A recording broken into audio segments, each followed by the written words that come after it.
அன்பர்களே, ஆண்டவராகிய இயேசு கிறிஸ்துவின் நாமத்தில் உங்களுக்கு மனம் நிறைந்த வாழ்த்துக்களை தெரிவித்துக் கொண்டு சத்திய வசனம் திருமறை பாட நிகழ்ச்சிக்கு உங்களை அன்போடு அழைக்கிறோம். சத்திய வசனம், இது தேவனின் வசனம். நாம் சோர்ந்து போகையில் கரம் கொடுக்கும் நம் தேவனின் வசனம், நம் தேவனின் வசனம். சின்னவன் ஆயிரமும் சிறியவன் பலத்த ஜாதியுமாவான். கர்த்தராகிய நான் ஏற்ற காலத்தில் இதை தீவிரமாய் நடப்பிப்பேன். ஆண்டவராகிய இயேசு கிறிஸ்துவின் இனிய நாமத்தினாலே சத்தியவசன பங்காளர்கள், நேயர்கள், நண்பர்கள் ஒவ்வொருவரையும் நாங்கள் வாழ்த்துகிறோம். இந்த நாளிலும் யோசேப்பை குறித்து நாம் தொடர்ச்சியாக படித்து வருகிறோம். இந்த நாள் செய்தியின் தலைப்பு ஏற்ற காலத்தில் உயர்த்தப்பட்ட யோசேப்பு. வசனம், சின்னவன் ஆயிரமும் சிறியவன் பலத்த ஜாதியுமாவான். கர்த்தராகிய நான் ஏற்ற காலத்தில் இதை தீவிரமாய் நடப்பிப்பேன் என்று சொல்லி ஏசாயா 60:22 வாசிக்கிறோம். அதில் ஆண்டவருடைய தன்மை சொல்லப்பட்டிருக்கிறது. ஆண்டவர் யாரையும் உயர்த்த முடியும், எவரையும் மேலான ஒரு இடத்துக்கு கொண்டு வர முடியும். ஆண்டவர் யோசேப்பை உயர்த்த நினைத்துத்தான் அவனுடைய வாழ்க்கையில் இடைப்படுகிறார். அவனுடைய உயர்வு எளிதாக கிடைத்த ஒன்றல்ல, அது கடினமான பாதை. கர்த்தரும் அவனுக்காக செயல்பட்ட விதத்தை இந்த நாளிலே நாம் பார்க்கலாம்.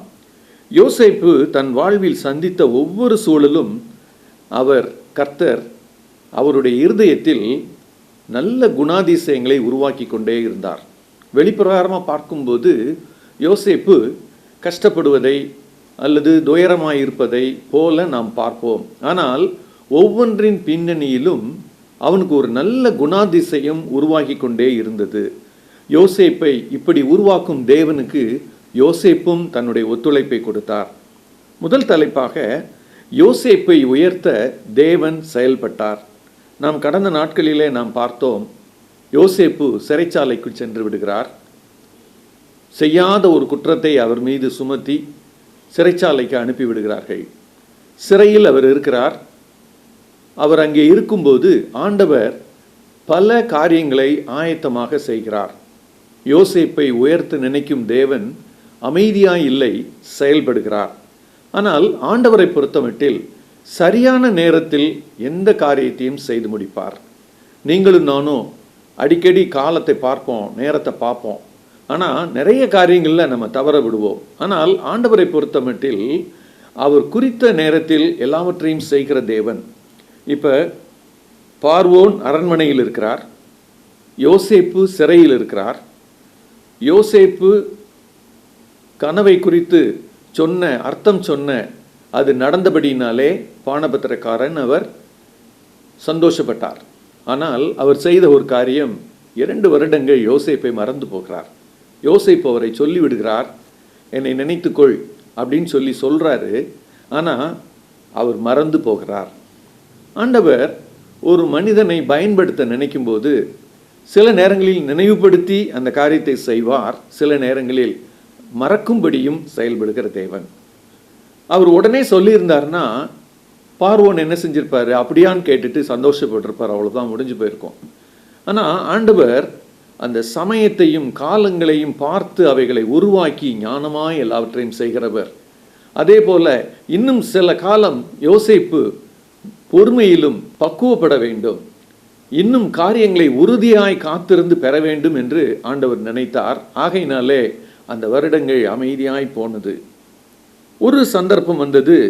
யோசேப்பு தன்னுடைய வாழ்க்கையில் அந்த சந்தர்ப்பத்தை எதிர்பார்த்தவர் அல்ல, ஆனால் ஆண்டவரை உருவாக்கி தருகிறார். பார்வோனுக்கு 2 சொப்பனங்கள் வருகிறது. ஒன்று கதிர்களை வைத்து, இன்னொன்று பசுக்களை வைத்து. இந்த 2 கனவிலும் பார்வோன் பாதிக்கப்படுகிறார். என்ன இந்த கனவுக்கு அர்த்தம் என்று உடனிருப்பவர்கள், மந்திரவாதிகள், சாஸ்திரிகள் எல்லாரையும் கூப்பிட்டு கேட்குறாரு. யாராலையும் அர்த்தம் சொல்ல முடியல. பாதிக்கப்பட்டு அல்லது இதற்கு விடை தெரியாமல் பார்வோன் திகைத்து நிற்கிற நேரத்தில் அருகில் இருந்த, ஏற்கனவே சிறையிலிருந்து வந்த இந்த பானபத்திரக்காரனுக்கு ஒரு நினைவு வந்தது. அவர் சொல்கிறாரு, நீங்கள் வேதத்தில் வாசித்து பார்த்தீங்கன்னா, எனக்கு இப்போத்தான் நினைவு வருது, நான் மறந்து போயிட்டேன், இப்போத்தான் நினைவு வருது. சிறைச்சாலையில் எனக்கு ஒருத்தர் அர்த்தம் சொன்னார். என்னுடைய கனவுக்கு, என்னுடைய அருகில் இருந்த இன்னொருவருடைய கனவுக்கு அவர் அர்த்தம் சொன்னார். இரண்டும் அப்படியே நடந்தது. உடனே பார்வோன் என்ன செய்கிறார்? அழைத்து வர சொல்கிறார். யோசேப்பு அழைத்து வரப்படுகிறார். நல்லா நம்ம கவனிக்கணும், யோசேப்பு எங்கேயும் உள்ளே போக முயற்சிக்கவில்லை. இதை அடைவதற்கு என்னெல்லாம் செய்யலான்னு அவர் மனசை போட்டு குழப்பிக்கல. கர்த்தரை நம்பி காத்திருந்தார். ஏற்ற காலம் வரும்போது ஆண்டவர் அவரை உயர்த்துகிறார். அந்த ஏற்ற காலம் வரும் வரை யோசேப்பு காத்திருக்கிறதை நாம் பார்க்கிறோம். வேதம் சொல்லுகிறது, ராஜாக்களானாலும் சரி, எந்த மனிதர்களானாலும் சரி, யாராக இருந்தாலும் சரி, கர்த்தர் அவர்களை கையிலே வைத்து எடுத்து பயன்படுத்துவார். இந்த 2 சொப்பனங்களும் ஆண்டவர் பார்வோனுக்கு கொடுத்து, அதற்கு அர்த்தம் கண்டுபிடிக்க முடியாத ஒரு சூழ்நிலையும் அனுமதித்து, சிறைச்சாலையிலிருந்து யோசேப்பை அழைத்து வரும்படி செய்கிறார். வேதம் இப்படி சொல்லுகிறது. நீதிமொழிகள் 21 முதல் வசனத்தை நீங்கள் வாசிப்பீர்களானால், ராஜாவின் இருதயம் கர்த்தரின் கையில் நீர்க்கால்களை போல் இருக்கிறது, அதை தமது சித்தப்படி திருப்புகிறார். எல்லாரும் அவரவர் இடத்துல தான் இருந்தாங்க. யோசேப்பு சிறையில் இருந்தார், பார்வோன் அரண்மனையில் இருந்தார், காரியங்கள் நடந்து கொண்டே இருக்கிறது. ஆனால் கர்த்தர் நினைக்கும் போது அவர் சித்தப்படி, அவர் கையில் எல்லா மனிதர்களும் இருக்கிறாங்க. அவர் செய்ய வேண்டும் என்று நினைக்கிற காரியத்தை எல்லா மனிதர்களும் செய்வார்கள். அதுதான் கர்த்தருடைய வல்லமை. அவர் சர்வ வல்லமை உள்ளவர் என்று வாசிக்கிறோம் அல்லவா? அந்த வார்த்தையினுடைய அர்த்தத்தை எங்கேயும் வேத புத்தகத்தில் பார்த்துக்கிட்டே போகலாம். இன்னொரு வசனம் இப்படி சொல்லுகிறது. நீதிமொழிகள் 16:1, மனதின் யோசனைகள் மனுஷனுடையது, நாவின் பிரதியுத்தரம் கர்த்தரால் வரும். மனுஷன் 1000 யோசனை யோசிப்பான். ஆனால் தான் வார்த்தையால் சொல்ல போகிற வார்த்தை என்பது தேவனால் வருகிற வார்த்தை. பிரதியுத்தரம் என்பது பதில் பேசுவதும் தொடர்ச்சியாக பேசுவதும், கர்த்தரே அதை ஆளுகை செய்கிறார் என்ற அர்த்தத்தில் அதை சொல்லப்பட்டிருக்கிறது. இன்றும் கூட நாம் காலதாமதமாகும் போது அநேக நேரங்களிலே சோர்ந்து போகிறோம். ஆனால் யோசேப்பை பாருங்கள், அவர் எதிர்பார்த்த காரியங்கள் எதுவுமே நடக்காத ஒரு சூழ்நிலை. ஏனென்றால் அவரும் சொப்பனம் கண்டவர். ஆனால் அதற்குரிய அல்லது அது நிறைவேறக்கூடிய சூழ்நிலைகள் எதுவுமே அவருக்கு இல்லை. ஆண்டவராகிய தேவன் ஒவ்வொரு மனிதருக்கும் ஒரு திட்டம் வைத்திருக்கிறார். அந்த திட்டத்தை நோக்கி நம்மை நகர்த்த நினைக்கிறார். எந்த மனிதர்கள் எல்லாம் அவருக்கு காத்திருந்து அவரை நினைக்கிறபடி வாழ்க்கையை அமைத்து அவர் விரும்புகிறபடி தங்களுடைய வாழ்க்கையின் காரியங்கள் எல்லாவற்றையும் செய்கிறார்களோ அவர்களை ஆண்டவர் தூக்கி எடுக்கிறார்.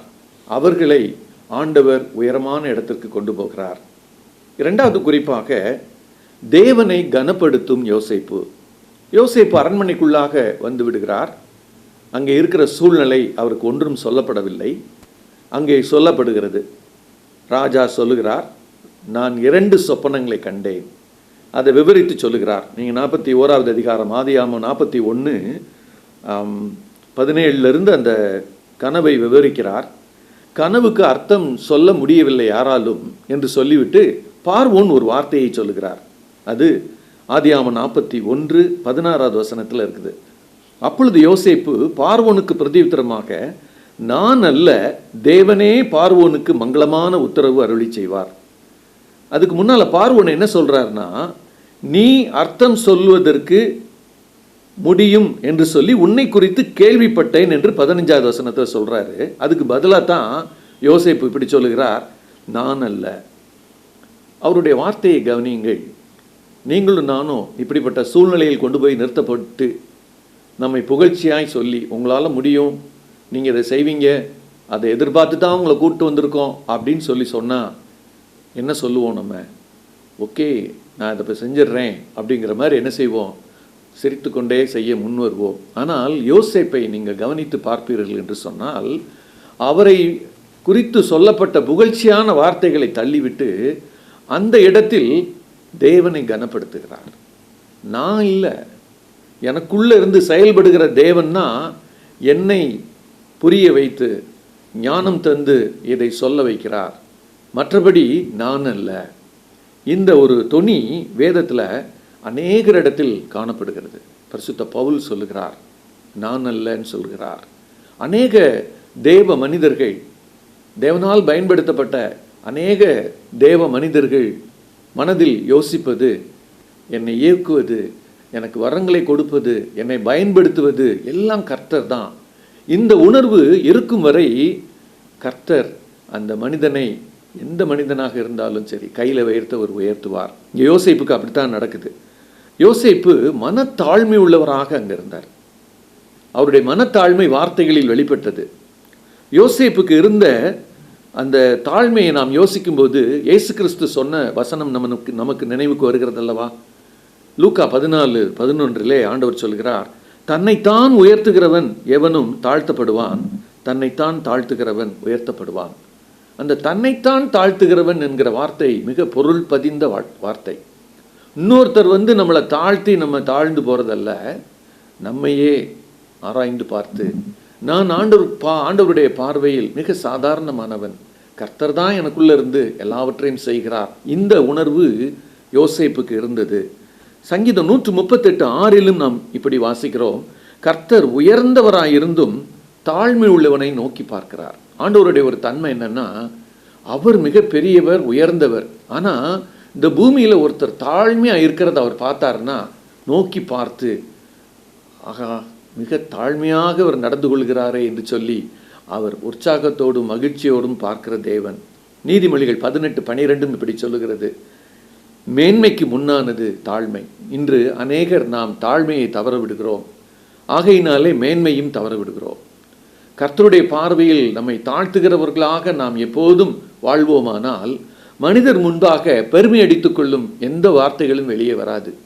கர்த்தர் முன்பாக நாம் பழக்கப்படும் போது, தாழ்மை உள்ளவர்களாய் நாம் பழக்கப்படும் போது, அந்த தாழ்மையானது யாரை நாம் சந்தித்தாலும் நம்முடன் வந்து கொண்டே இருக்கும். இந்த தாழ்மை அவனை உயரமான ஒரு இடத்துக்கு கொண்டு போனது. அங்கே அவர் அர்த்தத்தை சொல்லுகிறார். பார்வோனுக்கு இந்த கனவு 2 சொப்பனங்களும் ஒரே அர்த்தம்தான் என்று முதலிலே சொல்லுகிறார். அதை நாம் தொடர்ச்சியாக வாசிக்கும்போது அந்த 41வது அதிகாரத்திலே நாம் அதை பார்க்கலாம். சொல்லிவிட்டு ஒரு வார்த்தையை சொல்லுகிறார். இங்கேயும் அவர் கனப்படுத்துகிறதை பார்க்கலாம். கர்த்தரை, தேவனே பார்வோனுக்கு இதை வெளிப்படுத்தி இருக்கிறார், சொப்பனத்தின் வாயிலாக சொல்லி இருக்கிறார் என்று சொல்லி அவர் தெளிவாக அங்கே சொல்லுகிறார்.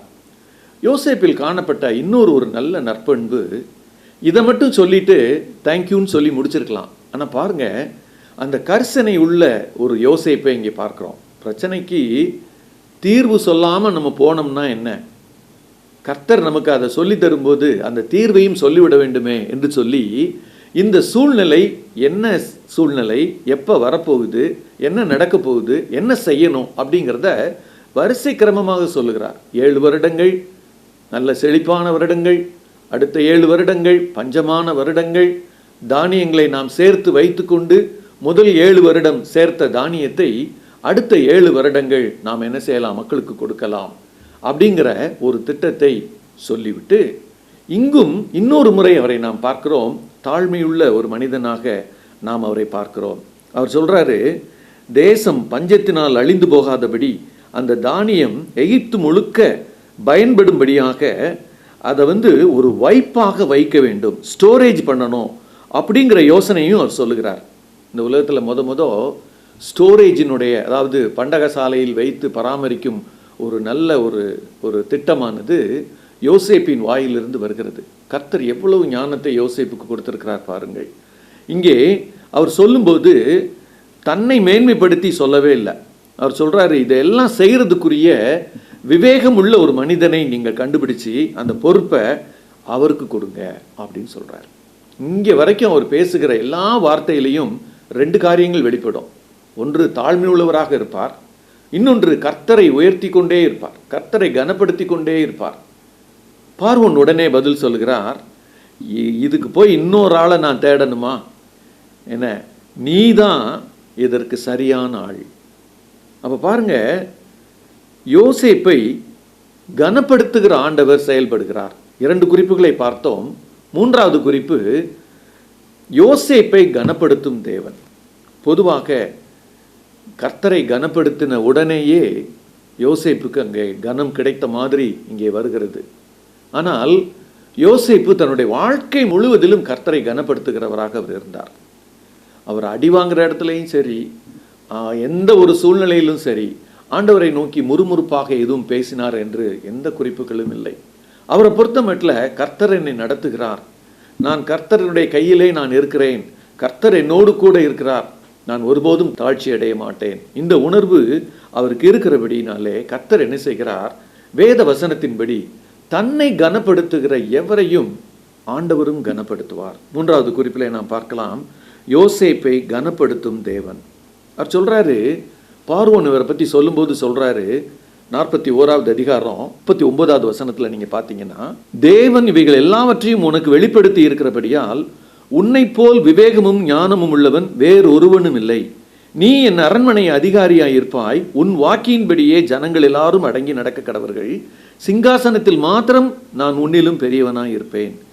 பின்னும் பார்வோன் யோசேப்பை நோக்கி, பார், எகிப்து தேசம் முழுமைக்கும் உன்னை அதிகாரியாக்கினேன் என்று சொல்லி பார்வோன் தன் கையில் போட்டிருந்த தன் முத்திரை மோதிரத்தை கழற்றி அதை யோசேப்பின் கையிலே போட்டு மெல்லிய வஸ்திரங்களை அவனுக்கு உடுத்தி பொன் சரப்பணியை அவன் கழுத்திலே தரித்து, அப்படியே நம்ம வாசித்துக்கிட்டே போகும்போது அவரை எகிப்து தேசம் முழுமைக்கும் அதிகாரியாக்குகிறார்.